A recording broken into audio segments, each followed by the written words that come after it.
Hello guys, I hope you are all doing well. After the completion of file inclusion preprocessor directive, in this video we are going to study about another preprocessor directive, that is the macro expansion. So let's begin.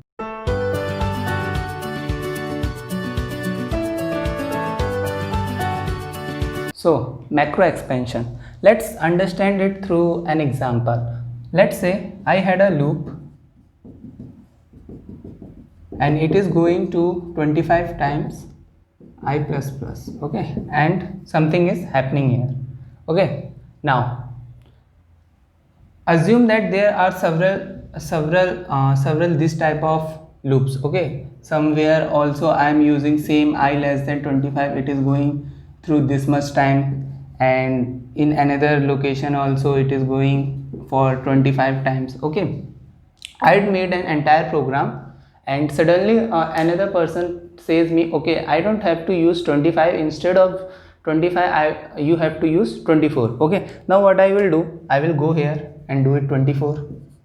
Okay, then do it 24 and do it 24 in every location wherever I had written that 25 as per the requirement of program. I will be changing it to 24. Okay, so this is like a headache for me. Okay, next time if someone told me that you have to do it to 23, or you have to change this variable, the value of this in which is present in several locations, so I have to change it manually, go there and change it. Okay, so this is not a reliant way or a good way to make programs. Okay, now let's take another thing. Let's say before this program I had defined a macro expansion. Okay, let's say it is max and its value is 25. Okay, here is void main and our program is going on. Okay, now what I will do is that instead of writing 25 everywhere, I will be writing here max and max. I am also telling you the importance of macro expansion. Okay, now next time if someone will ask me, okay, what do it to 23. Okay, instead of going every location, what I will do, I will simply just put right here 23, and all this max will be changed to the 23. Okay, so this is why we use the hash define in general way. Okay, let's what happens actually, that when this, let's say there is a simple one loop,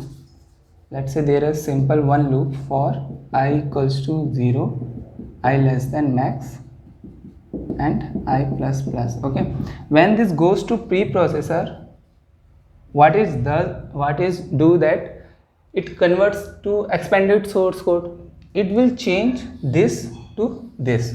So in expanded source code, it will become something like this: I equals to 0, I less than 23 and I plus plus.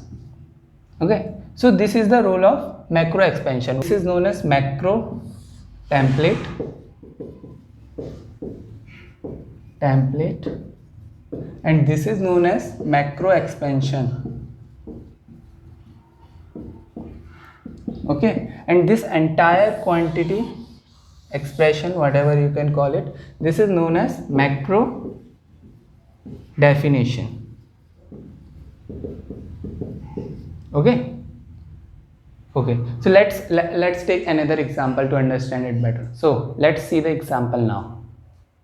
Let's say I have defined something like hash define ABC to 25. Okay, and somewhere in my program I had written that A should be, or int A I have defined somewhere, and then A equals to ABC.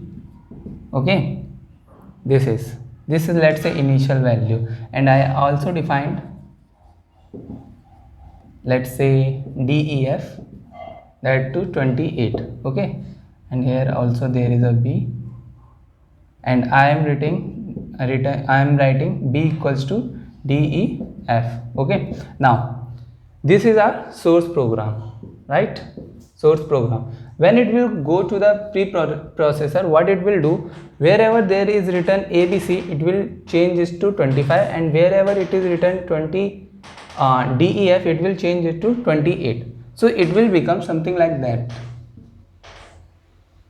Int A, B, A will become 25 and B will become 28, and after that it will go to compiler. Okay, this is how it is done.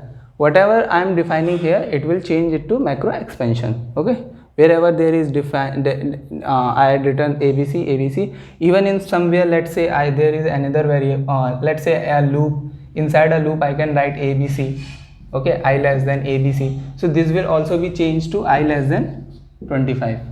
It's corresponding macro expansion. Okay, now the question is that why do we need a macro expansion, right? First point, I had already told you that if let's say that there is a program, okay, and I am using 25, let's say there are 10 loops and I have to run that loop for 25 times. Okay, what I will do, I less than 25 in 10 different loops.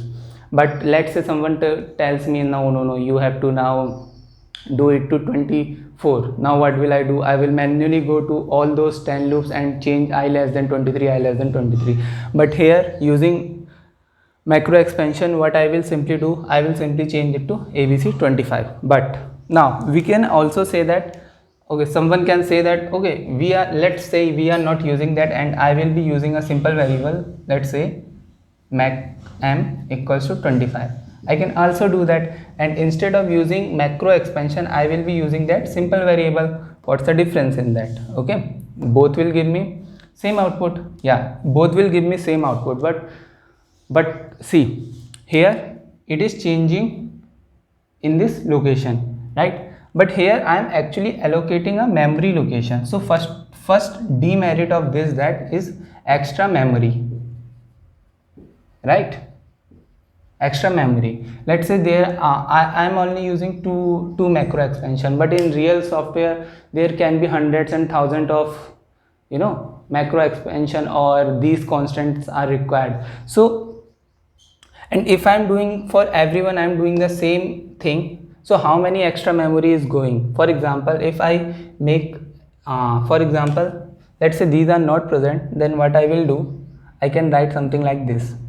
Okay, and DEF equals to 28.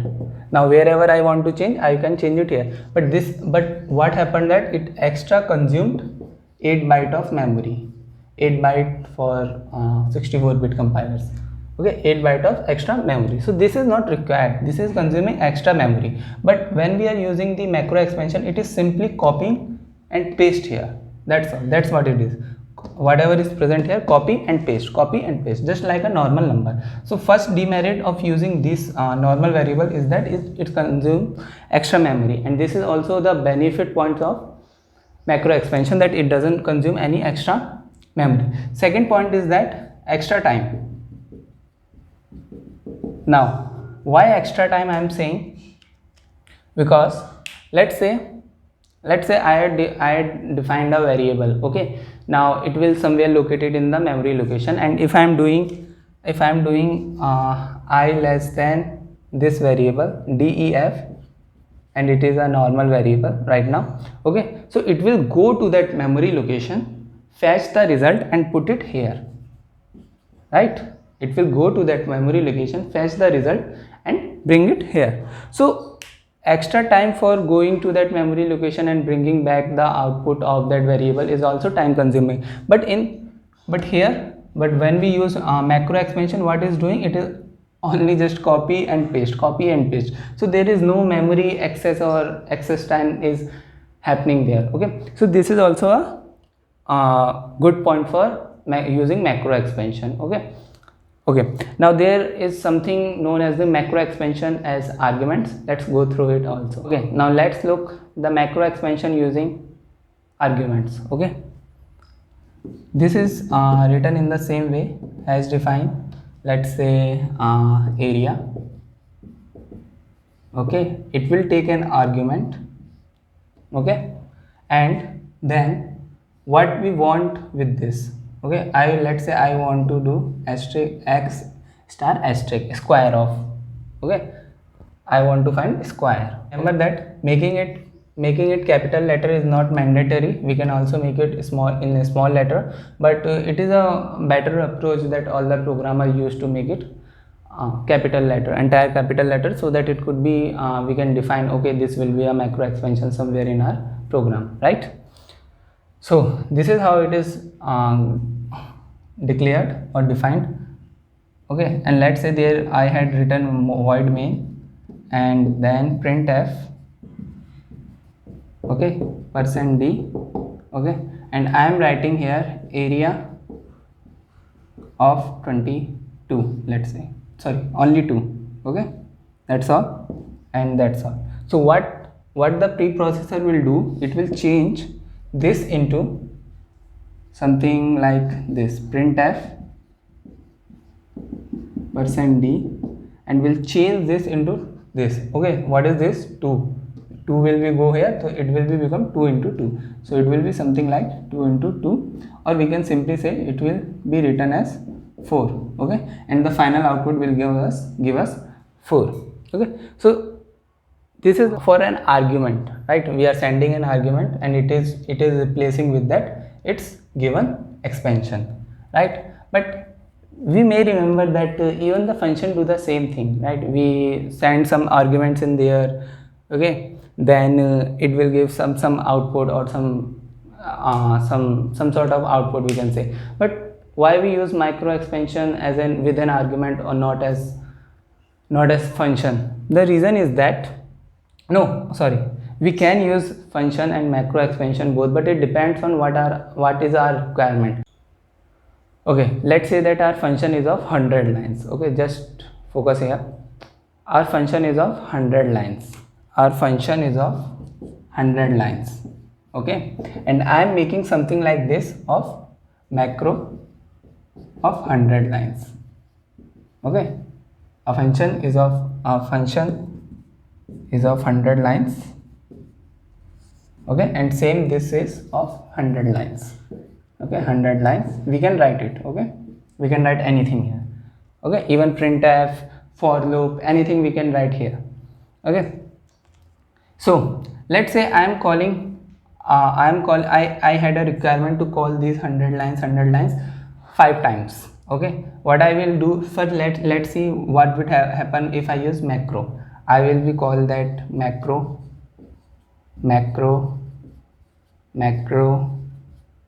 and another macro. What it will do, it will wherever I had defined that macro, it will change this to 100 lines. Okay, 100 lines, 100 lines, 100 lines and 100 lines. Okay, and the overall extra lines and overall extra lines will become 500 lines.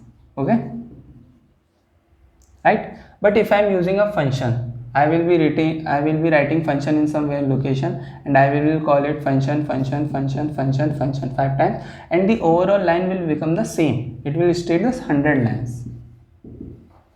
Okay, so which one is better now? You can say that function is better doing, because it is only increasing the number of line as hundreds. Okay, another thing we can say. Now let's talk about positive of macro. I am writing here, let's say, area of x. Okay, area of x. Okay, okay, area of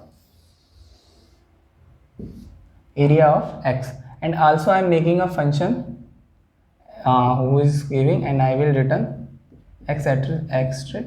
Okay, 2 ways. Now let's say if I am using the area x, what it will do in expanded source code, area x. Okay, 3 lines, it will be changed with x. Okay, now if I am using function, I will be calling x, and it will go on that location somewhere in the function definition, and it will return me with x. Whatever value I am giving, it is giving me its adjacent answer. Okay, whatever I will pass it there. So look at this example now. Which one is better now? Okay, obviously this is better. Why? Because this is replacing in source count. Number of line will be 1 1 1. Okay, here also 1 1 1. Okay, so 3 times both are calling, but here is an extra time of going to that function definition and bringing back the results. Okay, so this is how it is going. When the requirement, when the number of lines in we want that will be using very less, like this area X, we should be using the macro expansion with arguments. Or if the number of lines are really high, okay, then we should use the function. I also want to tell you one important thing. Whenever you are making a program, okay, and you are having some preprocessor directives, okay, let's say, and you want to see that how my expanded source code actually looks like, okay, then in command prompt you can write a command gcc-e-o, okay, abc.i and the name of that source file, okay, s.c, let's say s.c. So this file will be created as intermediate file. Remember that in generally the expanded source code file extension is .i, but it may vary from compiler to compiler, but in GCC it is .i. Then when you will see that this file, you will actually see that this is getting replaced to this. You should try to do this at home, obviously. Okay, so this command is important if you do wanna see how expanded source code is looking, and you will actually able to see that okay, wherever I had written ABC, it is actually getting replaced with 25 when I see the expanded source code. Okay, this was the last thing. So that's all for today's guy. I hope you like the video, and if you have any doubt you can comment it down, and thanks for watching.